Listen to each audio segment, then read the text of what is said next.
ॐ ध्येयं सदा परिभवघ्नमभीष्टदोहम् तीर्थास्पदं शिवविरञ्चिनुतं शरण्यम् भृत्यार्तिहं प्रणतपालभवाब्धिपोतं वन्दे महापुरुषते चरणारविन्दम्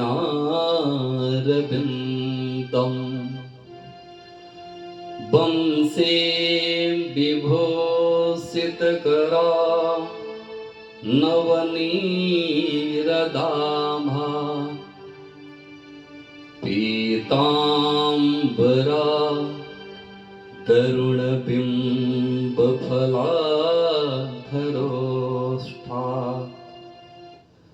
पूर्णेन्दुसुन्दरमुखा दरबिन्दुनेत्रा कृष्णात् परं किमपि तत्त्वमहं न जाने। नारायणं नमस्कृत्य नरं चैव नरोत्तमं देवीं सरस्वतीं व्यासं ततो जयमुदीरयेत्। मूकं करोति वाचालं पङ्गुं लङ्घयते गिरिं यत्कृपातमहं वन्दे परमानन्दमाधवम्। भक्तिभक्त भगवन्त गुरो चतुर्नाम बपुएक, इनके पद बंदन किए नासत विघ्न अनेक। राधा मेरी स्वामिनी, मैं राधे को दास, जन्म जन्म मोहि दीजियो श्री वृंदावन वास। जय जय श्री राधा रमण, जय जय नवल किशोर, जय गोपी चित्तचोर प्रभु, जय जय माखन चोर। बोलिए प्रेम से बालकृष्ण लाल की जय, कृष्णचंद्र भगवान की जय, राधा रानी की जय, श्रीमद् भागवत महापुराण की जय, व्यास जी महाराज की जय, श्री सुखदेव भगवान की जय, गंगा मैया की जय, काली मैया की जय, अनंत बलवंत हनुमंत लाल की जय। जय जय श्री राधे श्याम। नमः पार्वती पतये, हर हर महादेव शंभो।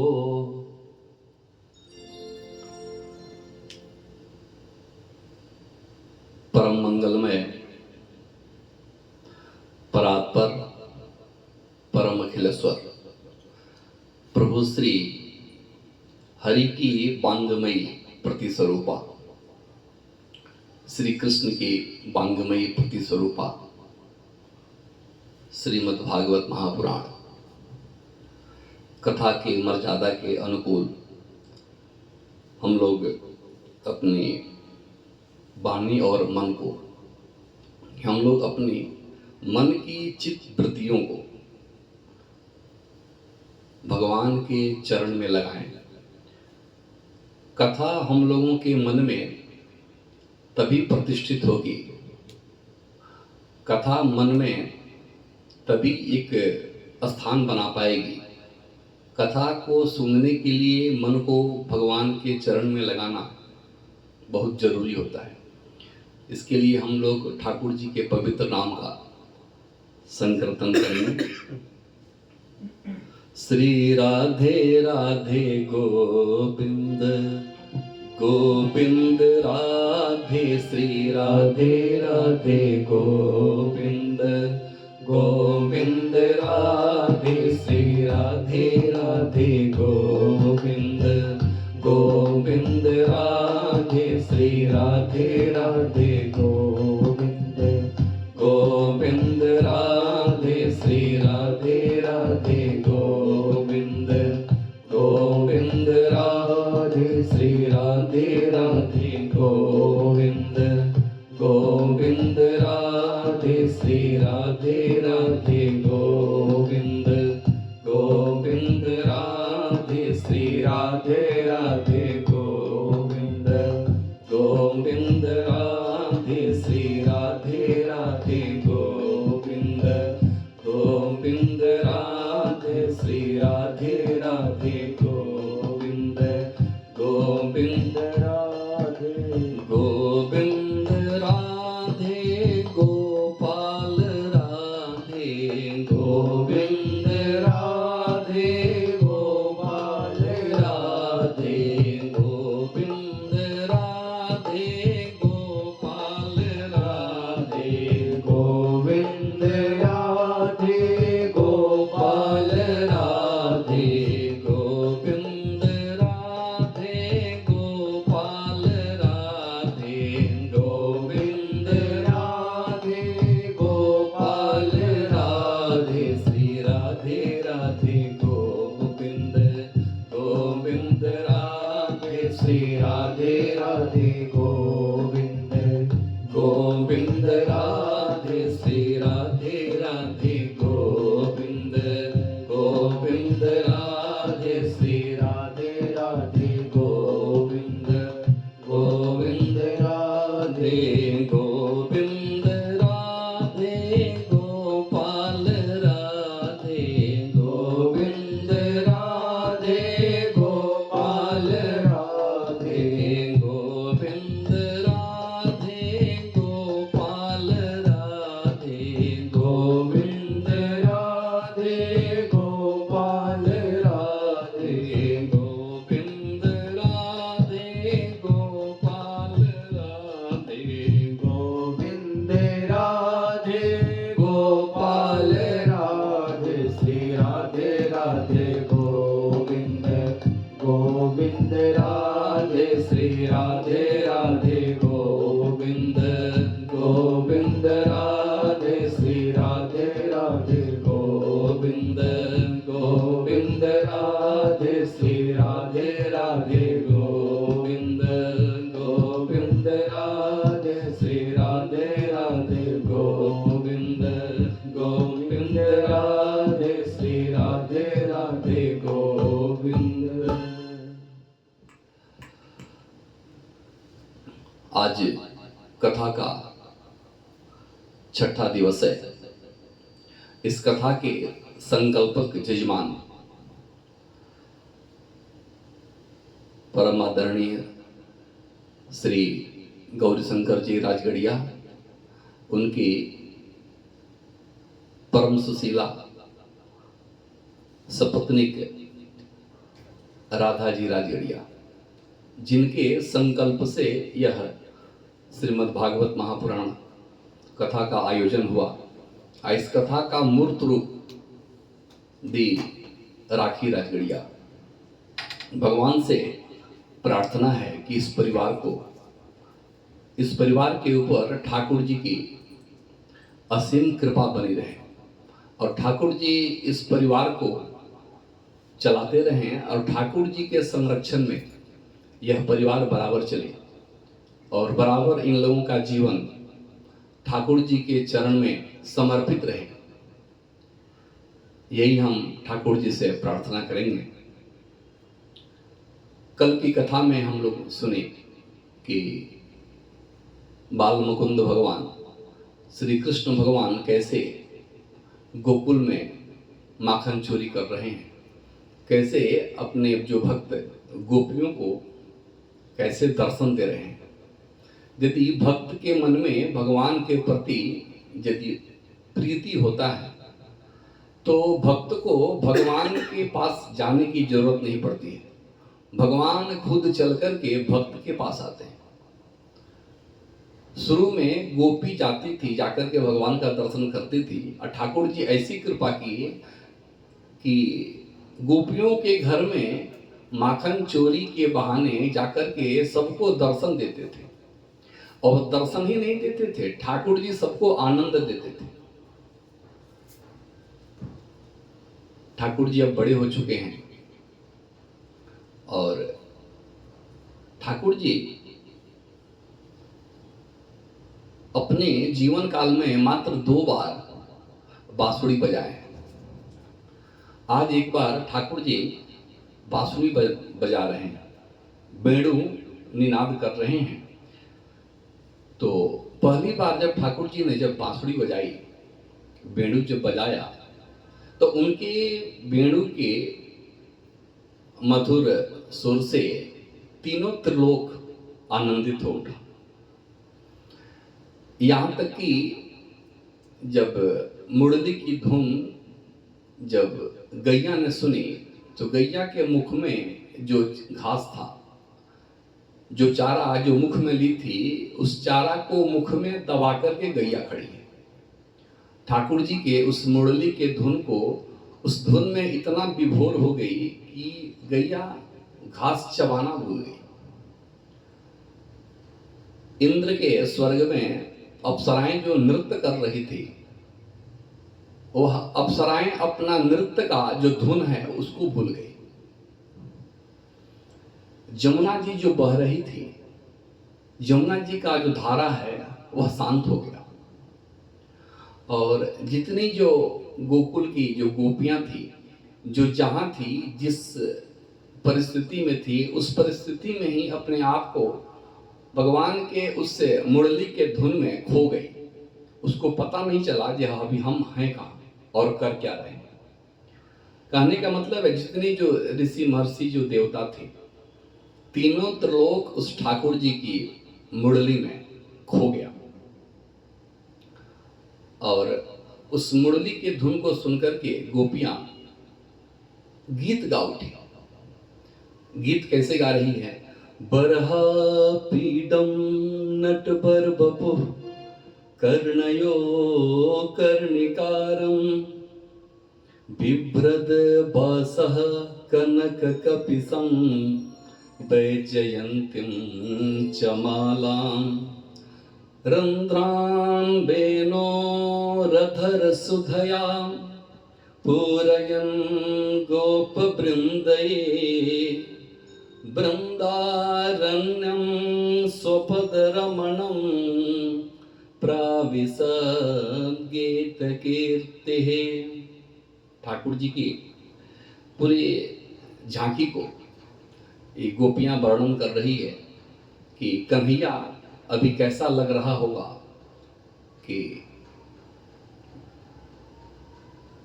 कन्हैया के कृष्ण के स्वरूप को एक एक श्रृंगार किया का वर्णन करके और गोपियां आपस में विभोर हो रही है, भाव विभोर हो रही है। बरहा पीडम मतलब भगवान के मुकुट में मोर का पंख लगा होगा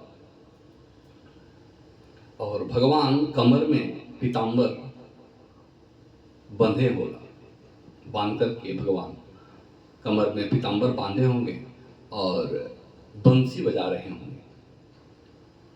कन्हैया के कान पर कनेर का पुष्प, कनेर का पीला पीला फूल लगा होगा। कन्हैया कितना सुंदर लगते होंगे। ऐसे करके तरह तरह का मन का भाव सभी गोपियां दे रही है और एक गोपी दूसरी गोपी से बात कर रही है और जितने जो जहां हैं वहीं बैठ कर के भगवान का ध्यान कर रहा है, भगवान का चित्रण कर रहा है। अब प्रश्न उठता है कि भगवान मोर का पंख ही धारण क्यों किए? भगवान मोर का पंख धारण इसलिए करते हैं कि मोर जो है वह महाजोगी पक्षी है। भगवान बोल रहे हैं कि मैं मोर का पंख इसलिए धारण किया ताकि मुझे अब रास करना है, महारास करना है। तो महारास मैं करूंगा, मैं गोपियों का चिर चुराऊंगा, लेकिन मैं महाजोगी हूं। मैं जोगी कैसे हूं? मोर की तरह। मोर कभी भी मोर मयूरी के साथ में रमण नहीं करता। मोर इतना नाचता है, मोर जब खुश होता है तो मोर खूब नाचता है। जैसे मोर नाचता है तो मयूरी मोर के पीछे पीछे घूमती है और नाचते नाचते मोर इतना खुश होता है कि मोर के आंख से अश्रुपात होने लगता है और उसी मोर के आंसू को मयूरी पान करती है, खाती है, उसी से मयूरी गर्भवती होती है। भगवान मोर का पंख जो धारण किए हैं, इसका मतलब है कि भगवान हमको बता रहे हैं, हम सभी को बोल रहे हैं कि मैं रास करूंगा, लेकिन रास करने के बावजूद भी मैं महाजोगी हूं, जोगी नहीं। जो कामदेव को भी मात कर दे, उनसे बड़ा जोगी, उनसे बड़ा जोगेश्वर और कौन हो सकता है? तो जितनी जो गोपियां हैं भगवान के एक एक, भगवान जब गाय चराने के लिए जब जाते हैं तो गोपियां अपना काम करते करते भगवान की छवि को निहारती है, भगवान का दर्शन करती है और पूरा दिन अपना काम करके और भगवान जब गाय चरा करके सायंकाल के समय जब आते हैं तो सब गोपियां भगवान का दर्शन करती हैं। माने सुबह में जाते हैं तब दर्शन करती है और भगवान आते हैं तब दर्शन करती है। इस दृश्य को, भगवान के इस स्वरूप का दर्शन जो ब्रह्मानंद है वो भी करते हैं। बड़े बड़े जो जोगी हैं वो भी करते हैं और बड़े बड़े जो साधारण गृहस्थ हैं, ब्रह्मानंद और विषयानंद, दोनों प्रकार के जो मनुष्य हैं, दोनों प्रकार के जो जीव हैं, सब लोग भगवान के उस छवि का दर्शन करके भाव विभोर हो रहे हैं। एक बार भगवान बंसी बजा रहे हैं तो बंसी की तान जो है, दोबारा जब भगवान को जब रास करना रहा तो रास करके भगवान ऐसा बंसी बजाए कि भगवान को अपने रास में जिसको बुलाना था, भगवान की बंसी उसी को सुनाई दी।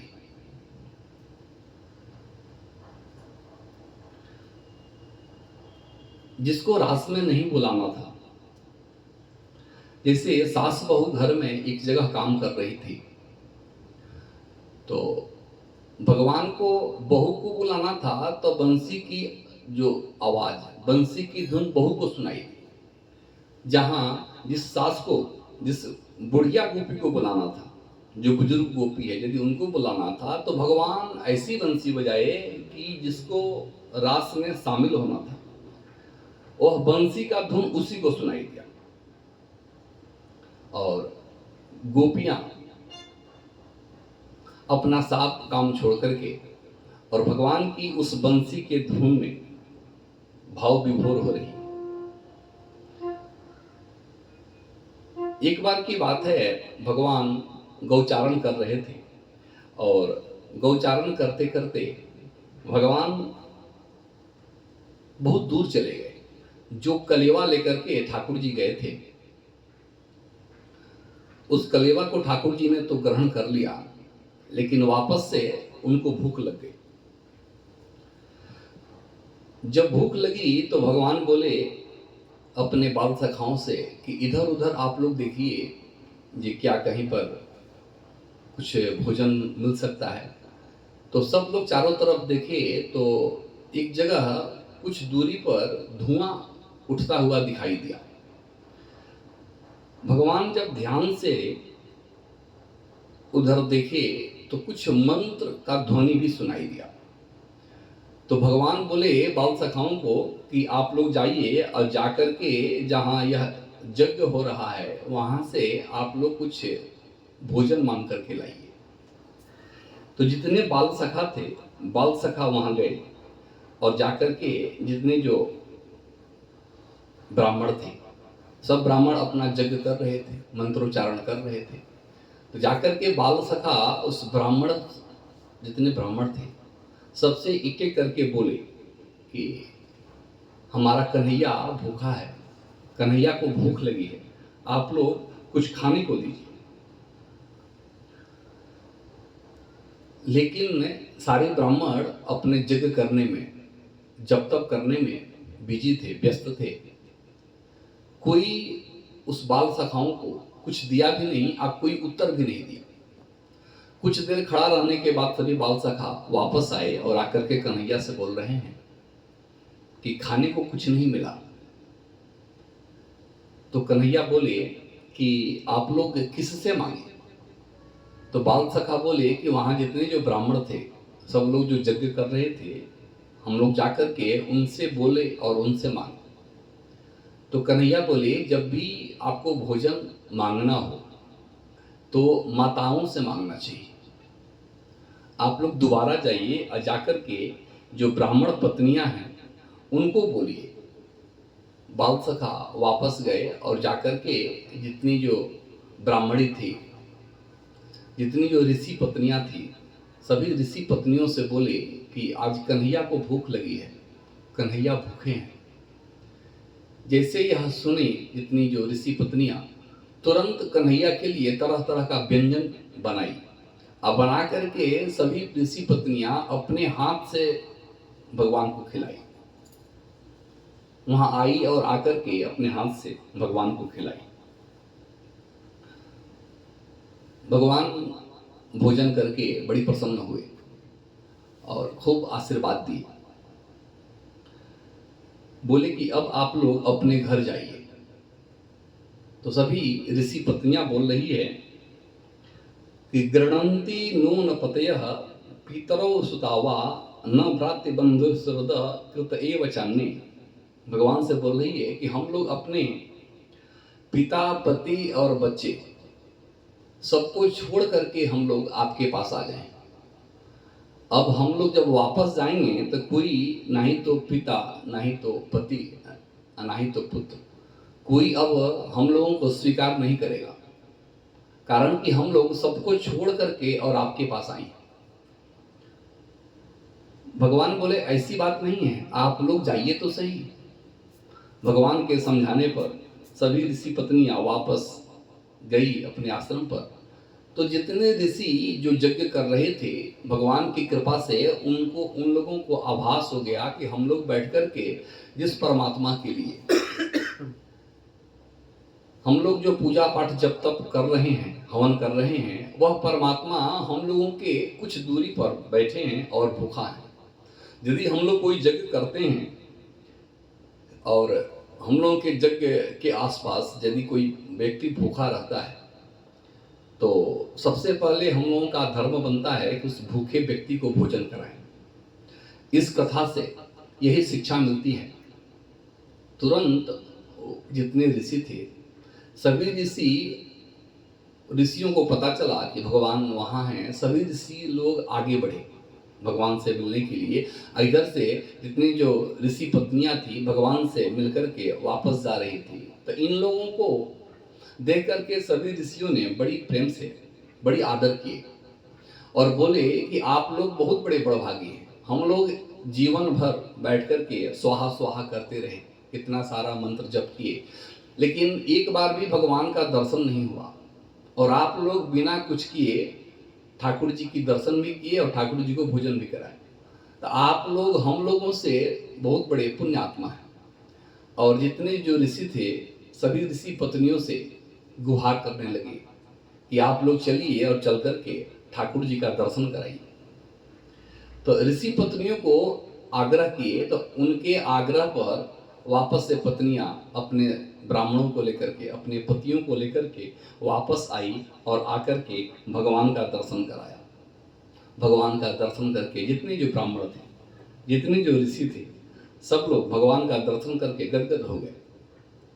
और उन लोगों ने अपना जो जन्म था, अपने इस जन्म के और अपने पत्नियों से बड़ी प्रसन्न हुए और भगवान का तरह तरह के मंत्र से, तरह तरह की स्तुति से भगवान की स्तुति की, भगवान को प्रार्थना की। एक बार की बात है कि कार्तिक अमावस्या के दिन, दीपावली के दिन कन्हैया सुबह सुबह जगे। जैसे जगे वैसे देखे कि मैया तरह तरह का पकवान बना रही है। कन्हैया दौड़े दौड़े माँ जसोदा के पास गए और पूछे, मैया आप यह क्या बना रही हैं और किसके लिए बना रही हैं? मैया बोली कि कन्हैया तू नहीं समझेगा, आज जय जय है, आज एक पूजा है। कन्हैया बोले, माँ कौन सी पूजा है? कन्हैया बोले, मैया बोली कि कन्हैया तू नहीं समझेगा, तू अभी छोटा है। कन्हैया गए नंद बाबा से पूछे कि बाबा मैया बोल रही है कि आज जय जय है, तो आज कैसा जय जय है? तो नंद बाबा समझाए कन्हैया को, कथ्यताम में पीतरः कोयम संप्रभो यह उपागतः किं फलम कस्यचिद्देशः केन वा साध्यते मखः। नंद बाबा बोले, लाला तू इन बातों को नहीं समझ पाएगा, कारण कि तू अभी बहुत छोटा है। कन्हैया बोले, नहीं बाबा आप बोलिए ना, हम छोटा जरूर हैं लेकिन हम बहुत बुद्धिमान हैं। बच्चे कभी कभी बोलते हैं कि हम छोटा नहीं हैं, बहुत बड़ा हो गए हैं। कन्हैया दोबारा बोले, कन्हैया के बोलने से नंद बाबा बोल रहे हैं, कन्हैया पर्जन्यो भगवान इंद्र मेधास्तत्मूर्तये तेभि परसन्ति भूतानां प्रीणनम जीवनम पयः। आज हम लोग इंद्र की पूजा करेंगे। प्रत्येक वर्ष हम लोग इंद्र की पूजा करते हैं। भगवान पूछ रहे हैं, किंग फलम, इंद्र की पूजा करने से क्या फल मिलेगा या क्या फल मिलता है? तो नंद बाबा बोल रहे हैं कि इंद्र की पूजा हम लोग करते हैं तो इंद्र बारिश करते हैं, और जब बारिश होगा तो फिर घास होगा, और जब घास होगा तो उस घास को गैया चरती है, और जब गैया घास को चरेगी तो गैया दूध देती है, तो जो दूध देती है उस दूध को तुम पीता है। तो कन्हैया बोले, यदि हम लोग इंद्र की पूजा नहीं करेंगे तो क्या इंद्र बारिश नहीं करेंगे? इस बात पर, इस प्रश्न पर नंद बाबा कुछ उत्तर नहीं दिए। और भगवान समझाना चाहते हैं कि जितने जो जिसे इंद्र बारिश करते हैं, चंद्रमा में शीतलता होता है, पवन हवा देते हैं, यह सब भगवान के द्वारा दिया हुआ, इस सब देवता को एक एक काम का वर्गीकरण किया गया है। भगवान सभी देवताओं का एक एक काम बांटे हैं। यह देवता हैं, यह भगवान नहीं है। भगवान कन्हैया बोल रहे हैं, कर्मणा जायते जंतुः कर्मणैव विलीयते सुखम दुखम भयम क्षेमम कर्मणैवा विपद्यते। बाबा जो प्राणी जैसा कर्म करता है उस प्राणी को वैसा ही फल भोगना पड़ता है। भगवान समझाना चाहते हैं कि देखिए, इंद्र की जो पूजा करते हैं, तो इंद्र की पूजा हम लोग करेंगे तभी इंद्र वर्षा करेंगे, यह जरूरी नहीं है। इंद्र का काम है वर्षा करना, इसलिए इंद्र वर्षा करेंगे, लेकिन हम लोग किसकी पूजा करते हैं इसका ख्याल हम लोगों को रहना चाहिए।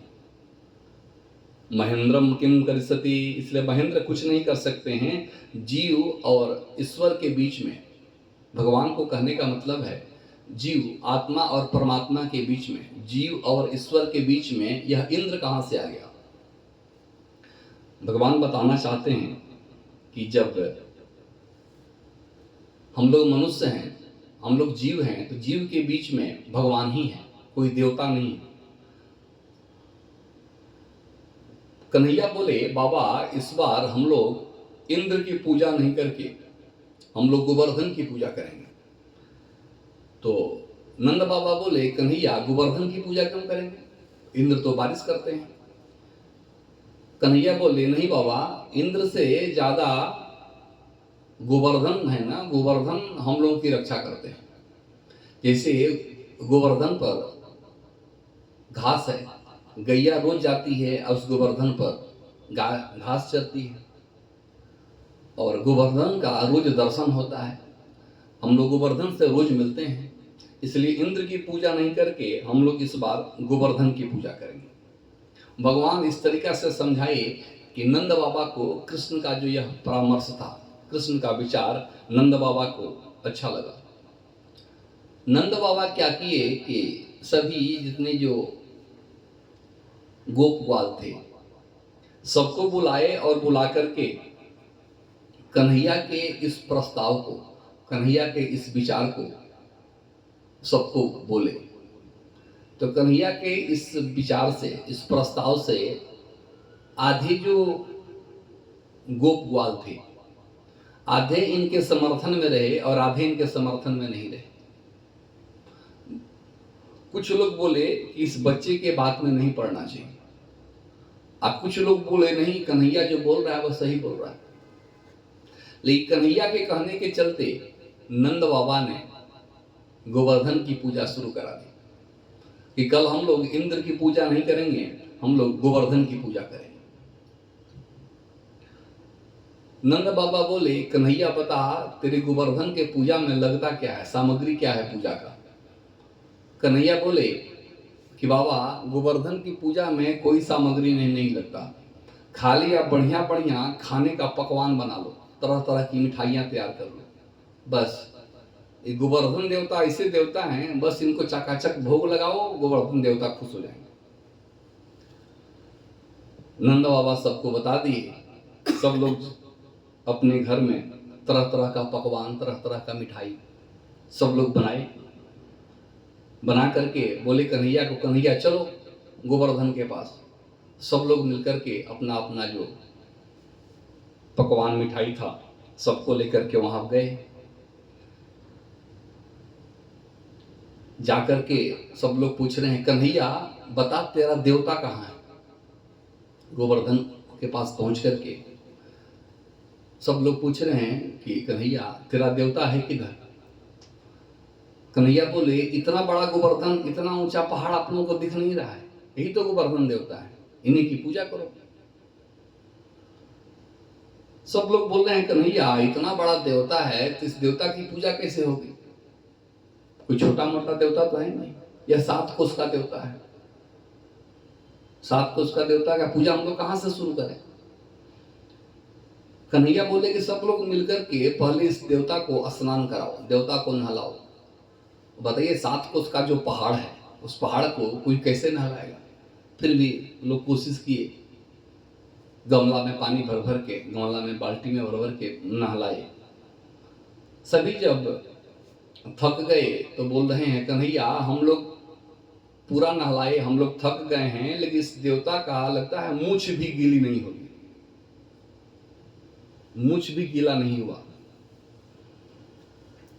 कन्हैया बोले, तो आप लोग ऐसा करिए कि आप लोग सब लोग हाथ जोड़ के और आंख बंद करके गंगा जी को बुलाओ, गंगा जी आ जाएगी तो नहलाने में सुविधा होगा।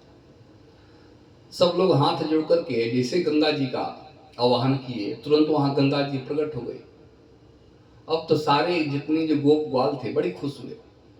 जब गंगा जी ही आ गई तो पानी की कोई कमी है नहीं, बस तुरंत सब लोग मटका में, गगरा में, बाल्टी में पानी उठाने लगे और गोवर्धन जी को नहलाने लगे। एकदम भर भर मटका हर हर गंगे, भर भर मटका हर हर गंगे, एकदम मंत्र चलने लगा। मटका में भरते गए और गंगा हर हर गंगे बोल करके गोवर्धन को नहलाते गए। बड़ी खुश हुए सभी कि कन्हैया तेरा यह जो देवता है ना, देवता बड़ी चमत्कारिक है। हम लोग जैसे हाथ जोड़ करके बोले कि गंगा मैया यहाँ प्रकट हो जाए, तुरंत गंगा आ गई। इसका मतलब है कि अभी तक हम लोग इंद्र की जो पूजा करते थे, अभी तक इंद्र कभी दर्शन नहीं दिया। और तेरा गोवर्धन देवता तो बड़ी जागृत देवता है। सब मिलकर के गोप ग्वाल गोवर्धन जी को नहलाए बढ़िया से। और बोल रहे हैं कि कन्हैया अब आगे की विधि बता, तेरे कहने से हम लोग स्नान तो करा दिए। तब कन्हैया बोले कि बस अब तुम लोग, आप लोग मिलकर के अब गोवर्धन जी को भोग लगाओ। तो सब जितने थे, सब लोग जो पकवान लाए थे, सब लोग पकवान गोवर्धन जी के सामने रखे और बोले, कन्हैया बोले कि हाथ जोड़ करके आप गोवर्धन देवता को पुकारो, आंख बंद कर लो। सब लोग हाथ जोड़े और आंख बंद करके गोवर्धन देवता का ध्यान कर रहे हैं। तो भगवान क्या किए कि एक स्वरूप में इन गोप ग्वालों के साथ में है, नंद बाबा जसोदा मैया के साथ में खड़े हैं, और दूसरा रूप चतुर्भुज रूप पकड़ करके उस गोवर्धन के ऊपर प्रकट हो गए। अब प्रकट होकर के बोल रहे हैं, लाओ भोग, भोग लाओ, जोर से आवाज दे रहे हैं। अब तो सब लोग आंख खोले तो देख रहे हैं कि जैसा कन्हैया है वैसे ही यह देवता है। फर्क इतना ही है कि कन्हैया का 2 हाथ है, इस देवता का 4 हाथ है। सब लोग अपना पकवान देते गए और कन्हैया खूब प्रेम से पकवान खाते गए। कितना जो पकवान मिठाई लाए थे, मजे से मांग मांग करके खा रहे हैं। लेकिन कन्हैया का एक दोस्त था, मित्र था, बाल सखा, उसका नाम था मधुमंगल। मधुमंगल थोड़ा बदमाश था। मधुमंगल बोल रहा है, कन्हैया बता कि जैसा तू है देखने में, वैसा ही तेरा देवता देखने में है, इसका चक्कर क्या है?